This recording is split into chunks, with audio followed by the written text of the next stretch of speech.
Hello student, स्वागत है आप सभी का हमारे YouTube channel Sharma study zone में। ये जो हम बायो का जो चैप्टर है क्लास 10 के एनसीईआरटी बुक की या फिर सीजी बोर्ड की भी बोल सकते हैं, ये कॉमन टॉपिक रहेगा दोनों के लिए। तो जो हमारा सीरीज है लाइफ प्रोसेस जो चैप्टर है, चैप्टर नंबर 1, हम उसी के सीरीज में हम अभी तक पढ़ चुके हैं कि न्यूट्रिशन क्या होता है। ठीक है, प्लांट में कैसे होता है न्यूट्रिशन और एनिमल्स में कैसे न्यूट्रिशन होता है, और न्यूट्रिशन के प्रोसेस को ही हम आगे बढ़ाते हुए हम यहाँ पे शुरू करने वाले हैं कि न्यूट्रिशन आखिर एनिमल्स में होता कैसे। प्लांट्स में तो हम देख चुके थे ऑलरेडी कि न्यूट्रिशन कैसे होता है। आप लास्ट वीडियो को जाके आप देख सकते हैं, पीछे की वीडियो जो प्रीवियस वीडियो है बायो का, उसमें इसमें हम एनिमल्स के लिए शुरुआत करेंगे कि एनिमल्स जो होते हैं उनमें न्यूट्रिशन कैसे होता है, क्या न्यूट्रिशन डायरेक्टली हो सकता है या फिर उनके कुछ प्रोसेस होते हैं, तो सारे चीज़ को हम देखेंगे। तो दो तरह के एनिमल्स होते हैं, एक यूनिसेलुलर होते हैं और दूसरा जो होता है मल्टी सेलुलर एनिमल्स होते हैं। यूनिसेलुलर जो एक ही सेल के बने होते हैं और मल्टी सेलुलर जो होते हैं जो more than 2 types of cell से मिलकर बने होते हैं। तो हम दोनों में देखेंगे। तो ये वीडियो जो होगा जनरली यूनिसेलुलर जो माइक्रो ऑर्गेनिजम्स होंगे या एनिमल्स होंगे उनके लिए वीडियो होगा। इस वीडियो में हम अमीबा में देखेंगे कि उनमें डाइजेशन कैसे होता है, न्यूट्रिशन की प्रोसेस कैसे होता है। तो न्यूट्रिशन अमीबा में कैसे होता है उसको शुरू करने से पहले हम ये देखते हैं कि एनिमल्स में न्यूट्रिशन की जो प्रोसेस होते हैं वो कैसे किस स्टेप्स में होते हैं। तो उसके कुछ स्टेप्स होते हैं, उस स्टेप्स को हम पहले समझ लेते हैं, इसके बाद हम अमीबा की ओर बढ़ेंगे कि उसमें कैसे होता है। तो पहले तो न्यूट्रिशन ये होता है कि अपने आसपास के सराउंडिंग से जो फूड होता है उसको हम खाते हैं, खाने के बाद उससे एनर्जी हम बनाते हैं, उस एनर्जी का यूज करते हैं अपने बॉडी के ग्रोथ के लिए, बॉडी के रिपेयर होने के लिए। ठीक है, और अपने ग्रोथ के साथ अपने ग्रोथ के लिए जो यूज करते हैं, तब जाके कहीं पे हम बोलते हैं कि ये प्रोसेस जो होता है न्यूट्रिशन होता है। ठीक है, मगर अगर डेफिनेशन की बात करूं तो the process of obtaining food and using it for obtaining the energy for the growth and repair of the body is called the nutrition. इसको हम न्यूट्रिशन कहते हैं। तो न्यूट्रिशन के 5 स्टेप्स कौन कौन से हैं पहले हम वो देख लेते हैं। तो पहला जो स्टेप्स होते हैं न्यूट्रिशन का, जो पहला स्टेप है वो होता है इंजेशन। इंजेशन में हम क्या करते हैं कि जो ऑर्गेनिज्म होगा या फिर जो एनिमल्स होंगे वो अपने सराउंडिंग से जब फूड को अपने बॉडी के अंदर लेंगे तो उस प्रोसेस को हम बोलेंगे ingestion. Ingestion is the process of taking food inside the body. ये सिंपल है इंजेशन का मतलब। दूसरा होता है इसका मतलब डाइजेशन। दूसरा जो स्टेप है हमारा डाइजेशन, मतलब जब हमारे बॉडी के अंदर फूड का इंजेशन हो गया, बॉडी के अंदर अगर पहुंच गया तो उसका डाइजेशन होना बहुत जरूरी होता है। मतलब क्या कि जब हम जो कुछ भी खाते हैं वो इतना सिंपल सब्सटेंस के फॉर्म में नहीं होता है, बहुत ही कॉम्प्लेक्स होता है और इनसॉल्युबल होता है। तो डाइजेशन में क्या होता है, जो इनसॉल्युबल और कॉम्प्लेक्स सब्सटेंस होता है उसको स्मॉलर पीसेस में ब्रेक डाउन होना, या फिर ऐसे सब्सटेंस जो सोल्यूबल इन वाटर हो और सोल्यूबल इन ब्लड हो, ऐसे फॉर्म में कन्वर्ट करना कहलाता है डाइजेशन, जिसको हम पचना बोलते हैं, पाचन बोलते हैं हिंदी में। तीसरा जो स्टेप है वो है एब्जॉर्प्शन, मतलब बॉडी के अंदर जो फूड है वो पहुंच गया, इंजेशन हो गया, फिर उसका डाइजेशन हुआ, मतलब सिंपल और स्मॉल सॉल्युबल सब्सटेंस में ब्रेक डाउन हो गया। इतना होने के बाद वो जो फूड पार्टिकल्स है, डाइजेस्टेड फूड है, उसको सेल तक पहुंचना जरूरी है। हमारे बॉडी में जितने भी सेल्स होते हैं वहां तक सेल तक पहुंचाने के लिए क्या किया जाता है, जो इंटेस्टाइन होता है या फिर जो कुछ भी होता है, अगर अमीबा की बात करेंगे तो इंटेस्टाइन की जगह उसमें वैक्यूल होता है, जो अभी हम देखेंगे। और जो ह्यूमन की बात करेंगे तो ह्यूमन में एक इंटेस्टाइनल वॉल होता है। तो जो डाइजेस्टेड फूड होता है वो इंटेस्टाइनल वॉल से एब्जॉर्ब किया जाता है और अपने जो ब्लड स्ट्रीम होता है उसके थ्रू होते हुए पूरे एक एक सेल तक पहुंचता है। ठीक है, मतलब एब्जॉर्प्शन क्या हुआ कि जो डाइजेस्टेड फूड है उसको ब्लड स्ट्रीम में फ्लो कराना या फिर वहां से एब्जॉर्ब करके ब्लड स्ट्रीम तक पहुंचाना, अभी तक एब्जॉर्प्शन कहलाया।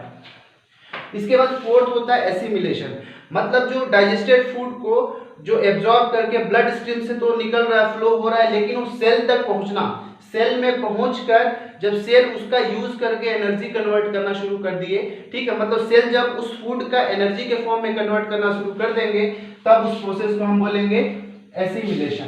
इसके बाद जो 5वें नंबर का और लास्ट जो स्टेप होगा उसको बोलते हैं इंजेशन। मतलब जब भी कोई प्रोसेस होगा तो उसका कोई बाई प्रोडक्ट निकलेगा, तो हमारे जो ये डाइजेस्टिव सिस्टम के अंदर भी जब भी फूड जहां तक पहुंच जाएगा उसका यूज किया जाएगा to produce the energy energy produce करने के बाद कुछ ऐसे बाई प्रोडक्ट निकलते हैं जो हमारे बॉडी के लिए पॉइजनस होते हैं, ठीक है। तो उसको बॉडी से रिमूव करना बहुत ज्यादा जरूरी होता है, जैसे कार्बन डाइऑक्साइड हो गया, यूरिन हो गया, ये सारे क्या होते हैं अनडाइजेस्टेड, मतलब अनडाइजेस्टेड फूड होते हैं जिसको हमारे बॉडी से बाहर रिमूव करना होता है। तो अनडाइजेस्टेड फूड को बॉडी से बाहर निकालने की प्रोसेस को हम बोलते हैं इजेशन। तो ये तो सिंपल मेथड था, मतलब ये 5 स्टेप्स होते ही होते हैं ऑर्गेनिजम्स में, जितने भी एनिमल्स होते हैं उसमें। चलिए अब हम आप देख लेते हैं, अब आगे हम देखते हैं कि जो एनिमल्स होते हैं उनमें कैसे होता है। तो 5 स्टेप्स तो हमने देख लिया। 5 स्टेप क्या था फिर से रिकॉल कर लेते हैं एक बार। इंजेशन, फूड को अंदर लेना, डाइजेशन, जो फूड को अंदर लिया उसको डाइजेस्ट करना, एब्जॉर्प्शन, डाइजेस्टेड फूड को ब्लड स्ट्रीम में फ्लो कराना, और पांचवा होता है एसिमिलेशन, वो जो फ्लो कर रहा था स्ट्रीम में जो फूड उसको सेल तक पहुंचना, एनर्जी में कन्वर्ट होना, और पांचवा जो होता है जो अनडाइजेस्टेड फूड है उसको बॉडी से बाहर रिमूव करना। अब ये पूरे के पूरे जो 5 स्टेप्स होते हैं न्यूट्रिशन के, वो सारे एनिमल्स में होते हैं, चाहे वो यूनिसेलुलर हो या फिर मल्टीसेलुलर हो। तो इस वीडियो में हमको अमीबा के बारे में देखना है। तो चलिए अमीबा में देखते हैं कि डाइजेशन कैसे होता है, ठीक है। तो इसमें भी 5 स्टेप्स फॉलो होंगे, ध्यान से सुनते चलिए, ठीक है। इसके मैं 5 स्टेप्स के लिए मैं अलग अलग डायग्राम बनाया हूं कि उनमें कैसे ये न्यूट्रिशन वाले प्रोसेस होते हैं, स्टेप्स होते हैं। तो पहला जो है इसमें हम देखेंगे क्या कि इंजेशन कैसे होता है अमीबा में। Ingestion in amoeba. तो अमीबा क्या होता है, अमीबा का कोई एक रेगुलर स्ट्रक्चर नहीं होता, उसका बस इरेगुलर स्ट्रक्चर होता है जो किसी भी शेप का होता है। तो जब आप इसको ड्रॉ करें तो उतना ज्यादा एकदम सेम टू सेम बने ऐसा कोई जरूरी नहीं है। तो मैंने अपना ये बना लिया, आप भी इसको बना लें और अच्छे से समझ लें। तो पहला जो प्रोसेस है इंजेशन, मतलब जो अमीबा है कैसे फूड को अपने बॉडी के अंदर लेगा। तो ये होता ही है कि जैसे ही इस बॉडी अमीबा के पास कुछ फूड पार्टिकल्स होते हैं, अमीबा के पास जैसे ही कोई फूड पार्टिकल्स पहुंचता है तो इसके जो फिंगर लाइक 2 प्रोजेक्शन बन जाता है। ये देख सकते हैं, ये फिंगर की तरह 2 प्रोजेक्शन बन गया, जिसको हम बोलते हैं स्यूडोपोडिया। क्या बोलते हैं, स्यूडोपोडिया। ये स्यूडोपोडिया यहाँ पे इसका प्रोजेक्शन हो जाता है, मतलब ऐसा बन जाता है, और वो फूड जो है उसके बीच में होता है और धीरे धीरे उसको कवर करना शुरू करता है, ठीक है। और जैसे ही फूड इसके आसपास, पहले तो अमीबा में क्या क्या होता है वो देख लेते हैं। ये अमीबा का ये सेल वॉल होता है जो बाहर की तरफ लिख रहा है, मैं यहाँ पे लिख देता हूं सेल वॉल। ये अमीबा का न्यूक्लियस है, ठीक है। ये न्यूक्लियस के अंदर ये अमीबा के अंदर साइटोप्लाज्म भरे होते हैं जिसमें बहुत सारे एंजाइम्स होते हैं, ठीक है। और ये न्यूक्लियस होता है, इतना चीज मेन है, बाकी कुछ बहुत सारे और भी होते हैं, तो ज्यादा हमको फोकस नहीं करना है यहाँ पे, बाद में कभी देखेंगे, ठीक है। तो जैसे ही अमीबा के आसपास कोई फूड पार्टिकल्स आएगा तो वहां पे स्यूडोपोडिया का एक प्रोजेक्शन बन जाएगा जो फूड को अपने अंदर लेने के लिए होगा, ठीक है। जैसे ही पास आता है तो इसके आसपास वाटर मॉलिक्यूल होते हैं। वाटर मॉलिक्यूल जो होते हैं एक वैक्यूल बनाने में हेल्प करता है। वैक्यूल मतलब एक समझ सकते हो, इसका एक टेम्परेरी स्टमक होता है जो कुछ समय के लिए होता है, ठीक है। तो ये इसके आसपास वाटर होता है, वाटर से वो कवर हो जाता है, और ये जो स्यूडोपोडिया बाद में ऐसे कवर हो गया, ठीक है। तो ये इस तरह से फूड को अपने बॉडी के अंदर लेते हैं। तो किसके हेल्प से, याद रखना आपको, स्यूडोपोडिया के हेल्प से वो फूड को अपने अंदर लेने का काम करते हैं। अब क्या हो गया, ये फूड जो हो गया, इस जैसे ही अमीबा के अंदर गया तो इसके बाहर एक वैक्यूल बन गया जो कि एक टेम्परेरी स्टमक की तरह काम करता है। ये देखिए, ये बाहर जो मैं बनाया हूं ये क्या कहलाता है, वैक्यूल कहलाता है। क्या कहलाता है, वैक्यूल। उस वैक्यूल के अंदर ही वो फूड होता है। तो यहाँ तो इंजेशन का काम हो गया। अब देखते हैं डाइजेशन क्या होता है। अब हमको पता है कि डाइजेशन के लिए एंजाइम्स का होना बहुत जरूरी है, चाहे वो ह्यूमन की बात हो या कोई भी एनिमल्स या यूनिसेलुलर के एनिमल्स की बात हो, उसके लिए एंजाइम्स का होना बहुत जरूरी होता है। तो इसके बाहर में जो ये साइटोप्लाज्म है, उस साइटोप्लाज्म में क्या होते हैं, एंजाइम्स प्रेजेंट रहते हैं। साइटोप्लाज्म में क्या होते हैं, एंजाइम्स होते हैं। तो क्या होता है, जैसे ही वैक्यूल अंदर होता है तो इसके जो साइटोप्लाज्म में जो एंजाइम्स होते हैं उसके अंदर एंटर करना शुरू हो जाते हैं। समझ में आ रहा है कि जो साइटोप्लाज्म में जो एंजाइम्स प्रेजेंट रहते हैं उस वैक्यूल के अंदर जाना स्टार्ट हो जाता है, ठीक है। अब जब अंदर यहाँ पे पहुंच गया, इसके बाद क्या होगा, डाइजेशन कैसे होगा, जैसे ही एंजाइम्स इसके अंदर पहुंचेगा जो फूड पार्टिकल्स होंगे उससे वो रिएक्शन करेगा एंजाइम। रिएक्शन करने के बाद उसका डाइजेशन स्टार्ट हो जाएगा, ठीक है। मतलब जो फूड पार्टिकल्स गया था वो छोटे छोटे सोल्यूबल पीसेस में या सिंपलर सब्सटेंस में वो ब्रेक डाउन हो गया। इस प्रोसेस को हम बोल दिए डाइजेशन। समझ में आ गया? डाइजेशन होने के बाद मतलब जो फूड पार्टिकल्स जो थे वो सोल्यूबल और सिंपलर सब्सटेंस में जब ब्रेक डाउन हो गया तो अब पूरे बॉडी को ग्रोथ के लिए तो चाहिए ना भाई, वो एनर्जी चाहिए होगा, डाइजेस्टेड फूड की जरूरत होगा। तो क्या होता है, अब जो इसके अंदर जो फूड बन के तैयार हो गया है, ठीक है, वो क्या होगा, वो धीरे धीरे उनका एक डिफ्यूजन प्रोसेस के थ्रू वो बाहर निकलना शुरू हो जाता है। समझ में आ रहा है क्या, कि जो प्रोसेस होगा, जो अंदर डाइजेस्टेड फूड होगा वो पूरे साइटोप्लाज्म में धीरे धीरे फैल जाएंगे, वो बाहर निकलना शुरू होगा डाइजेस्टेड फूड।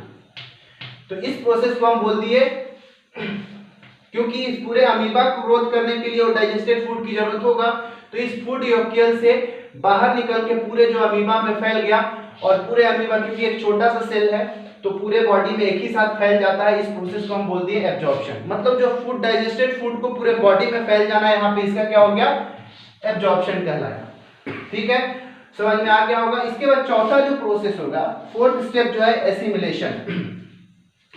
एसिमिलेशन में क्या होगा, जो डाइजेस्टेड फूड है, डाइजेस्टेड फूड पूरे बॉडी में पहुंचेगा। बॉडी में पहुंचने के बाद एसिमिलेशन में मतलब जो सेल होगा वो फूड से अपना एनर्जी बनाएगा और ग्रोथ करेगा। तो ग्रोथ करने के बाद देखो, इससे मैं थोड़ा सा बड़ा इस सेल को बनाया हूं, मतलब थोड़ा सा बड़ा हो गया। तो आप समझ सकते हैं कि जैसे ही डाइजेस्टेड फूड का एसिमिलेशन हुआ उसमें एनर्जी के फॉर्म में कन्वर्ट हो गया और थोड़ा सा वो बड़ा हो गया। एसिमिलेशन का मतलब यही होता है कि जो डाइजेस्टेड फूड है उससे एनर्जी ऑब्टेन करना। ठीक है, तो ये पूरा बन के तैयार हो गया। ठीक है, एसिमिलेशन भी प्रोसेस हो गया। लेकिन जो अब नेक्स्ट स्टेप होगा लास्ट में, इजेशन। ठीक है, तो अब क्या होगा, धीरे धीरे यहाँ पे वैक्यूल खत्म हो गया, क्योंकि जो यहाँ पे डाइजेस्टेड फूड था वो पूरे सब तरफ फैल गया, तो वैक्यूल की जरूरत है नहीं। पूरा जो डाइजेस्टेड फूड था पूरे में फैल गया, लेकिन कुछ बाई प्रोडक्ट यहाँ भी बच जाएगा। ठीक है, मतलब कुछ ऐसे यहाँ पे सब्सटेंस बनेंगे जो कि अनडाइजेस्टेड फूड होगा, उसको बाहर निकलना पड़ेगा। तो जैसे कि एनिमल्स में तो एनस होता है जहां से अनडाइजेस्टेड फूड बाहर आता है, लेकिन जो अमीबा में कोई स्पेसिफिक ऑर्गन नहीं बना होता है जिससे अनडाइजेस्टेड फूड बाहर आएगा। तो क्या होता है, जैसे ही बहुत सारा अमाउंट में अनडाइजेस्टेड फूड कहीं पे जमा हो जाता है तो वहां पे अचानक से बस्ट आउट होता है, फट जाता है वहां से, और जो अनडाइजेस्टेड फूड जो है बाहर निकल आता है। ठीक है, तो यहाँ से बाहर निकल गया। बाकी हो सकता है, उम्मीद है आप सभी को एक पूरा जो स्टेप्स है समझ में आया होगा कि स्टेप्स ऑफ न्यूट्रिशन क्या होते हैं एनिमल्स के लिए, फिर अमीबा में कैसे न्यूट्रिशन होता है। आप इसको ध्यान से देखिए और खुद एक बार अपने ही वर्ड्स में इसको एक्सप्लेन करने की कोशिश करें, तो शायद आपको अच्छे से समझ में आ जाएगा। धन्यवाद इस वीडियो को देखने के लिए। इसके बाद अगला जो वीडियो होगा वो जो मल्टी सेलुलर एनिमल्स होते हैं उनमें हम देखेंगे कि न्यूट्रिशन वाले प्रोसेस कैसे होते हैं। धन्यवाद।